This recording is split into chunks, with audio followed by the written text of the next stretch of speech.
Me dejó el día que más necesitaba amor, y el destino la obligó a verme triunfar. Ese día comenzó como cualquier otro.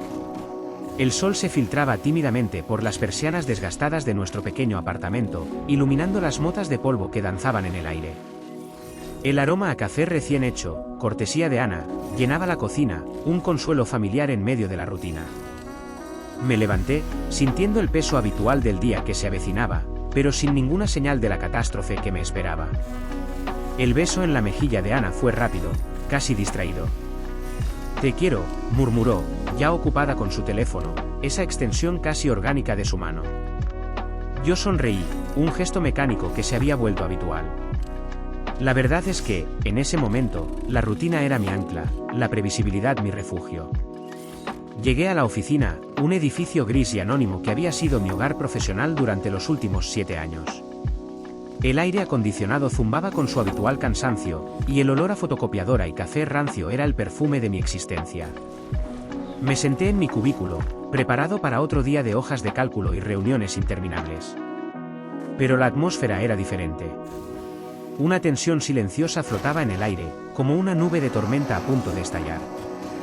La gente se susurraba, las miradas se cruzaban con una inquietud palpable. Entonces, el correo electrónico. Un asunto simple y desapasionado, reestructuración organizacional. Lo abrí con el estómago encogido, y las palabras se desdibujaron frente a mis ojos. Despido. Cesantía. Indemnización. Las palabras se repitieron, un mantra cruel que me sacudió hasta los cimientos. 7 años, reducidos a un breve y frío comunicado. La salida de la oficina fue un borrón. Me moví como un sonámbulo, recogiendo mis pertenencias sin darme cuenta de su valor sentimental, o de la falta de él. Cada paso hacia mi coche era más pesado que el anterior. El mundo exterior, antes familiar, se sentía ajeno, un lienzo indiferente a mi desmoronamiento interno. Al llegar a casa, la puerta se abrió ante mí con la familiaridad de mi propia llave. Pero al cruzar el umbral, el olor a café había desaparecido, reemplazado por un silencio sepulcral. Ana estaba sentada en el sofá, con una maleta a sus pies, sus ojos fijos en algún punto lejano de la habitación. Ana, mi voz sonó ronca, extraña incluso para mí. ¿Qué? Ella levantó la cabeza, y en sus ojos vi una frialdad que nunca antes había presenciado. No había tristeza, ni compasión, solo una resolución implacable.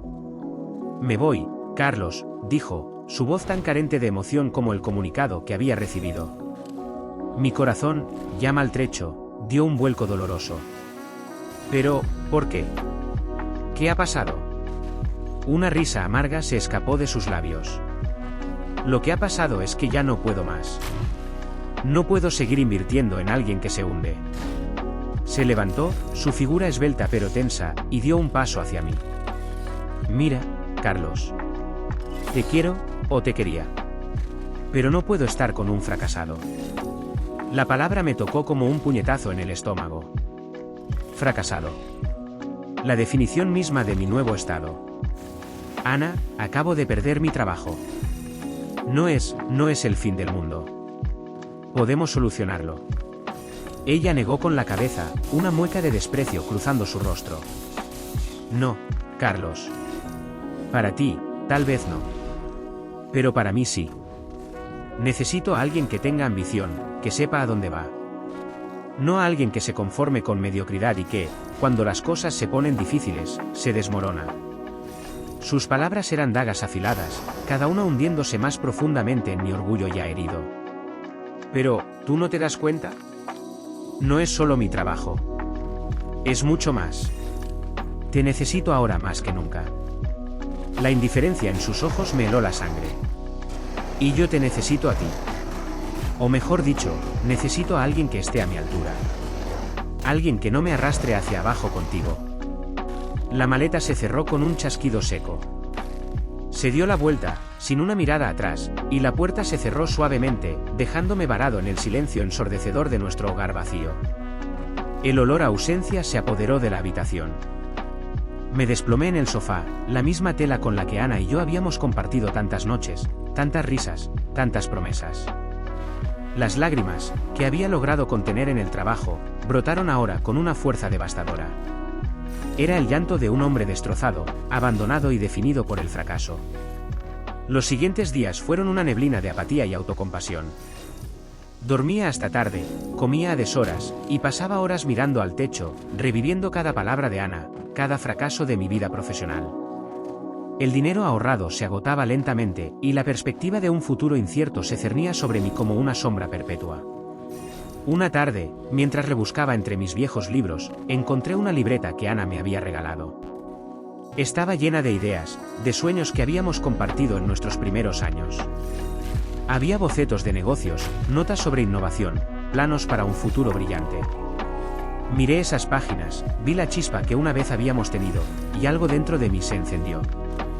¿Fracasado? Tal vez. Pero no un fracaso eterno. Esa noche, en lugar de hundirme en la autocompasión, agarré un bolígrafo y empecé a escribir. Escribí sobre mis habilidades, sobre las cosas que había aprendido, sobre los errores que había cometido, y lo más importante, sobre las lecciones que había extraído de ellos. Escribí sobre mis pasiones, sobre las cosas que me hacían vibrar, sobre aquello en lo que creía con fervor. Los siguientes meses fueron una ardua escalada. Me inscribí en cursos en línea, leí libros sobre emprendimiento, busqué mentores en la industria que me interesaba. Cada paso era un desafío, cada error una oportunidad de aprendizaje. Rechacé trabajos de baja cualificación que me ofrecían seguridad, prefiriendo la incertidumbre de construir algo mío. Hubo momentos de profunda duda, de ganas de rendirme. Pensé en Ana, en sus palabras crueles, y sentí la punzada del dolor. Pero en lugar de dejar que me hundiera, la usé como combustible. Cada vez que sentía el bajón, me recordaba a mí mismo que no quería ser el hombre que ella describió. Quería ser más. Quería demostrarme a mí mismo que valía la pena. Empecé con un pequeño proyecto en línea, algo que podía gestionar desde mi humilde apartamento alquilado. Fue un comienzo modesto, lleno de imprevistos y largas horas de trabajo. Pero la pasión me impulsaba. Poco a poco, el proyecto empezó a crecer. La gente respondía, mi producto o servicio empezaba a tener un nombre. No fue fácil.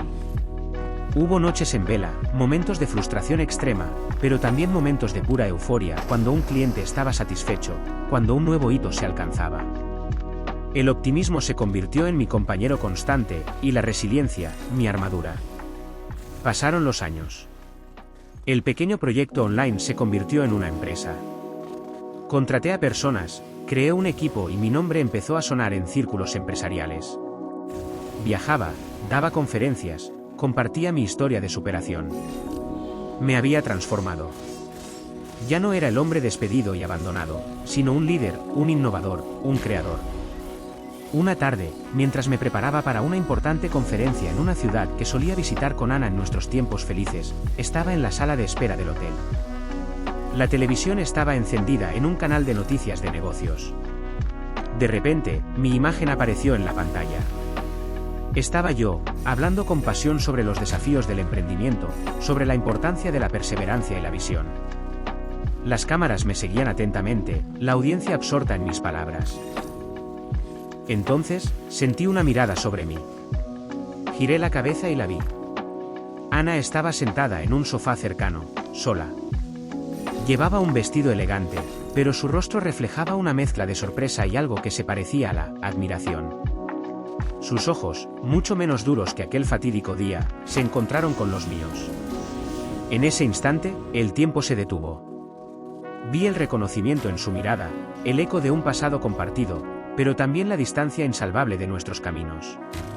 Ella se levantó lentamente, como si temiera romper el hechizo. Nuestros ojos se mantuvieron fijos, un duelo silencioso de miradas. Ella dio un paso tentativo hacia mí, pero luego se detuvo. En sus ojos vi la pregunta no formulada, ¿cómo? Yo solo sonreí, una sonrisa genuina y llena de la satisfacción de mi propio viaje. No hubo rencor, solo la serena certeza de mi presente. El destino, en su retorcido camino, se había asegurado de que ella me viera. Que viera al hombre en el que me había convertido. Ella bajó la mirada, una pequeña arruga de pesar formándose entre sus cejas. Luego, giró sobre sus talones y, con la misma elegancia con la que había aparecido, se desvaneció entre la multitud. Me quedé solo en la sala de espera, con el eco de mis propias palabras resonando en la televisión. No me alegré de su pesar, ni sentí sed de venganza. Sentí una profunda e inmensa gratitud. Gratitud por la lección, por la fuerza que encontré dentro de mí, y por esa mirada que, aunque fugaz, me recordó que el camino recorrido había valido cada lágrima, cada sacrificio. Me dejó el día que más necesitaba amor, y el destino la obligó a verme triunfar. Y en esa amarga lección, encontré la fuerza para construir mi propia fortuna, no solo en el ámbito profesional, sino en la inquebrantable convicción de mi propio valor. Por un tiempo, creí que jamás volvería a levantarme. Pero entendí que a veces, quien te abandona, solo te enseña a depender de ti. El destino no siempre castiga, a veces, simplemente muestra. Y cuando ella me vio triunfar, comprendí que mi mayor victoria no fue demostrarle nada, sino convertirme en todo lo que alguna vez soñé ser.